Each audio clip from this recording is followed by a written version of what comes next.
G'day YouTube, my name's Lance. Welcome to Bundy Bear's Shed. Well, this little video is going to be just diagnosing the power steering on our Massey Ferguson 20. Now we bought this little Massey 20 and I bought it with the rear hitch not working and the power steering not working. So I thought a nice easy job to get going is just diagnose the power steering and see what's going on there. Now, I know the steering rams on both sides are leaking. There's a left-hand cylinder and a right-hand cylinder. We're going to reseal them at some stage and that'll be a separate video. And I know up the top here on the main control valve, it's leaking as well and we have a steel kit for that. But that's not why the power steering's not working at the moment. So the way to go about it, as I see it anyway, is start off with your power steering reservoir on the side of your engine here. Pop the cap out, make sure it's got nice clean oil in it. Make sure it's not milky, not bogged up, something like that. If you have milky oil in there, it'll probably collapse the filter. So it has a suction filter in there. It's on the suction side, so any oil that gets into that canister gets drawn through the suction filter before it goes into the gears of the pump and pushes pressure out. So make sure you have nice clean oil and plenty of it. Fill it to the bottom of the thread so you can undo the thread on the reservoir here and make sure, fill it up as much as you can. There's a little breather in the top. It's supposed to sit straight up and down at 12 o'clock and filler is probably at 2 o'clock. So you fill that up with, well, Dextron 3, the red oil is what they started off with. I find that I often put the like Hydrotrans, the same oil that I put in the back end, you know, Castrol AS Special, something like that in, works just as well. That's your choice. Go by the book if you need to, if you want to. So the power steering on this tractor is an open centre hydraulic system. So to explain an open centre hydraulic system, the oil comes from the reservoir, it comes out the pressure line to the control valve, then back home, back into the oil reservoir, ready to be filtered and continue again. And while your tractor's running and your steering wheel's in neutral, you're not touching anything, that oil is just cycling round and round and round and round, and it's probably sitting at 100 or 200 pounds per square inch pressure. And that's just the residual pressure of the oil getting pushed through the pipes and the valve and all that. So your wheels stay straight ahead. It just continues that lap. It won't get hot at that pressure, apart from just normal operating temperature, and away we go. So to get that oil to do a job for us, we have to restrict it and we have to divert it to one of these power steering rams, because while it's just doing the lap there, it's just doing nothing. But we need to move this valve either left or right, and the valve is on the bottom of your steering wheel here. We need to interrupt that flow and send it off to do a job. And so once we do that job, it's got a relief valve in the pump here. It's a safety device set at 1400 pounds per square inch. Once you've got it to do the job, if it's just nice easy steering, well, that pump might go to 500 pounds, 600 pounds, 1000 pounds to do the job, you know, to do that load. And once it starts moving and you start taking oil away, well, it'll stay at 1000 pounds. When you get to the full left or full right, you will come up onto relief and you'll hear the pump change note.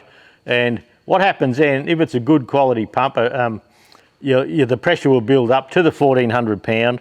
The 1400 pound relief valve in here will bypass the oil. So the oil will still be 1400 pound in whichever side in the system that you've chose to put it in. But any extra oil there, it'll bypass in through the pump here. And if you held it there for ages, you'd cook the oil up and you'd ruin your system. A good pump that's in good order at say 1000 RPM with the engine you pull it on relief and it should slowly work its way straight up to 1400. A worn pump, at lower revs, you'll pull it round to relief and it won't get to relief. It'll bypass within the pump at say 500 or 1000 pounds per square inch. And it'll probably still work at 1000, and it'll probably, you know, without a lot of load, it'll work. But sometimes you might notice with your power steering, if it's getting a bit hard, you give her a big rev and all of a sudden it comes good. So the pump, you've beat the leakage in the pump, so then it can get up a few hundred pounds per square inch higher. So to test and diagnose this system, I've put a gauge in on the pump here, and I've just teed off the main pressure line that comes up and goes through. Now, if you can't, well, often there's a pipe there. It's not always a hose, but mine's got a hose for some reason. It must have had trouble at some stage in its life. So I've put a T-piece in on the pump there, and up where the tractor would be split to do a clutch, there's also a join there. So when you split it, yeah, you're not undoing big pipes, you can just split it there, which is quite thoughtful for a manufacturer. So you could put a T-piece in there. Now, the reason you need a T-piece is so that the oil can flow and keep running around, yet not deadhead. So if you just put a cap on the end of the pump here with a gauge on it, just bang, put the gauge straight on and didn't have the T-piece, that pump would go straight up to 1400 pounds per square inch when you got there. But if that relief valve stuck or for some reason you had trouble with it, your pump would blow up. Hydraulics are very powerful things. So by putting a T-piece in, when you get to full left or full right, you still come up onto relief, but you got that chance to let go of the steering wheel and it's all over. If you just cap that and the relief valve, with a relief valve you will get away with it, but it's not good practice. It'll bite you on the bum. So I've got a gauge in here. I can start the tractor, and I noticed, this is the second filming because I had a GoPro that I thought was filming, that wasn't. On this tractor, I can show you on the gauge that when we turn left, I have about 1000 pounds per square inch. That's at low revs. And when I turn left, I've got about 400, and when I turn right, I've got about 1000. And on this control valve, up in under the dash there's a little turnbuckle, and there's a pin in that turnbuckle, and the pin is about 1/8 of an inch, and they wear. And a little bit of wear in that pin can make it just not want to steer. You're not getting the full travel of the valve to give you the full flow of the oil to do the job. So the turnbuckle is there so you can centralise your steering pressure. So if you turn left and it doesn't want to turn left, but you turn right and it turns right easily, you can adjust that turnbuckle so that that control valve gets the same amount of travel up as down. So you get same travel both ways. Now, this tractor is steering better one way than the other, and I believe I can show you that on my old gauge here. So we'll try and set up a camera to show the gauge and the valve moving simultaneously if I can. I'm getting a bit fancy, but we'll just see how we go. I'll set this camera up for the gauge, and I've got a little DJI camera for the valve, and we're going to try and sync them so it all happens together. So we'll just see what happens there. It may not work, but it may. Okay, we've got the cameras set up, and on this one under the dash, you can see the valve movement there. So as I turn left, it pulls up. As I go right, it goes down. Now, it's a bit hard to measure in there, but you can see that movement there. Now, when I turn left, it moves up about 1 millimetre. Yet when I turn right, it goes probably 2 millimetres. So that's why when we turn right, we have better pressure than when we turn left. because the valve's not opening properly to do the job. So some oil's going through here, but it's feathering back to some. So what I'm going to do now, the dog will probably bark, and I'm going to start the tractor and put a couple of revs under it, and we'll try and synchronise when we turn left and right to what the pressure gauge does.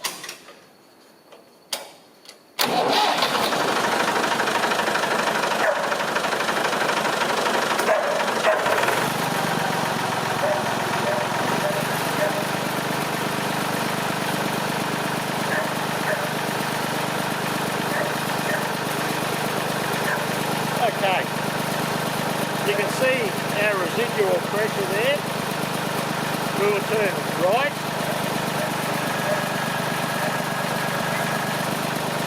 and now we will turn left.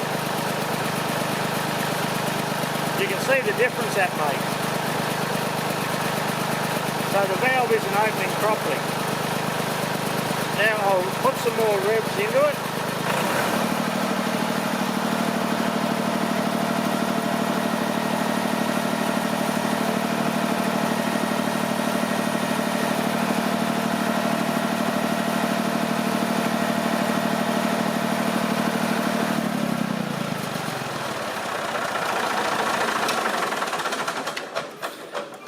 So you can see there that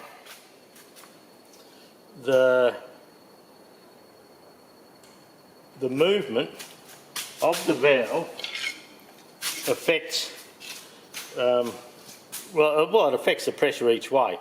So what I'm going to do now is start it once more, and when we turn left, I'm going to lift the valve up a bit higher with a screwdriver, and you'll be able to see the difference.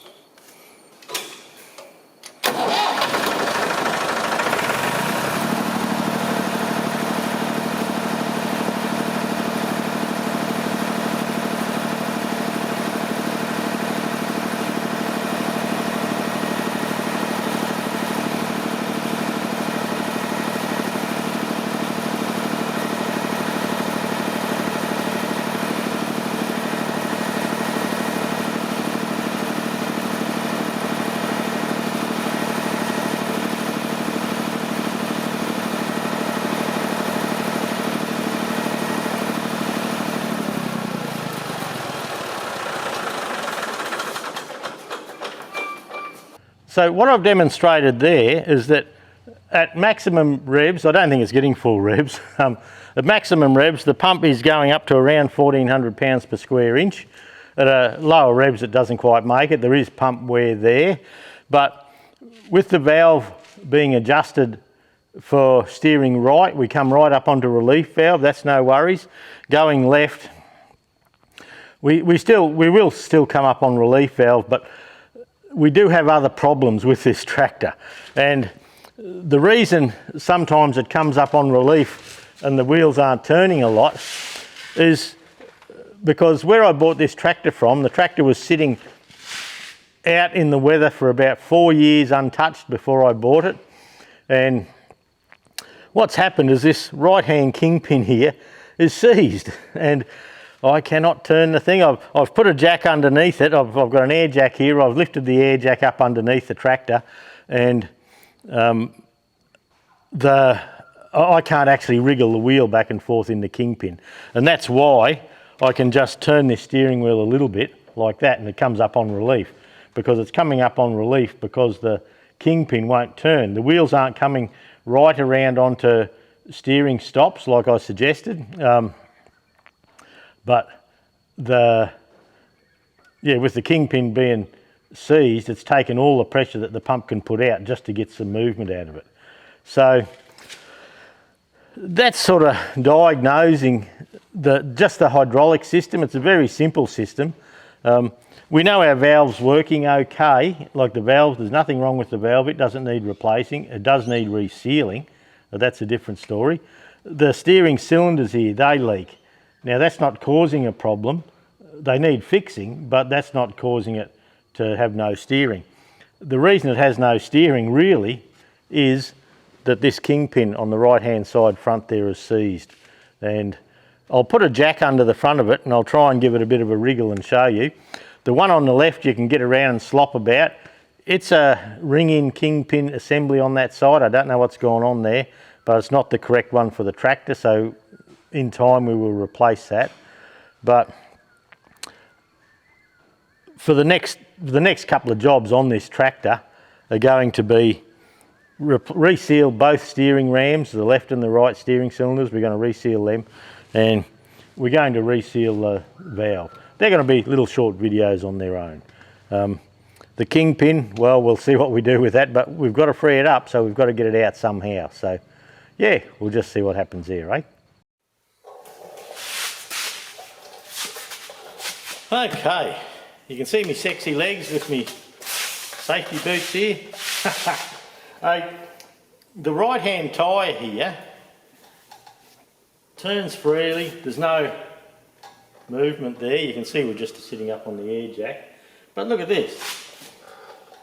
I can't turn that, I reckon there's a bit left to right.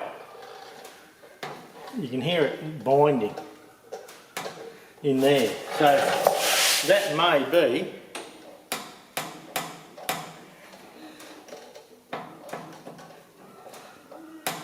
may be half the problem with this power steering not working. We'll go and check the other side. This is just air. Okay, so this is the other side there. Once again, no slop. This is a different kingpin housing. There's something different here, and this kingpin's different. But look at that. You can move that easily. But there's something not right there. Let's have a look.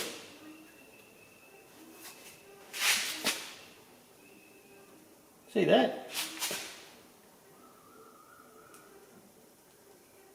The top's not moving there.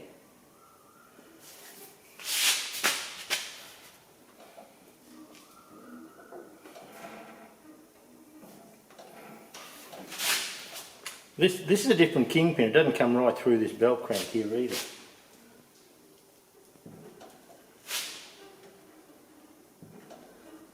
Yeah, look, there's a weld down in here where this stub is welded to the kingpin. That weld is let go. So we're going to replace this in the kingpin. This tyre has water in it. The rams leak, the cylinders leak, so I suppose one of the first things we can probably do is try and free that kingpin up over on the other side there. We'll pump a heap of grease in and just see what we can work out.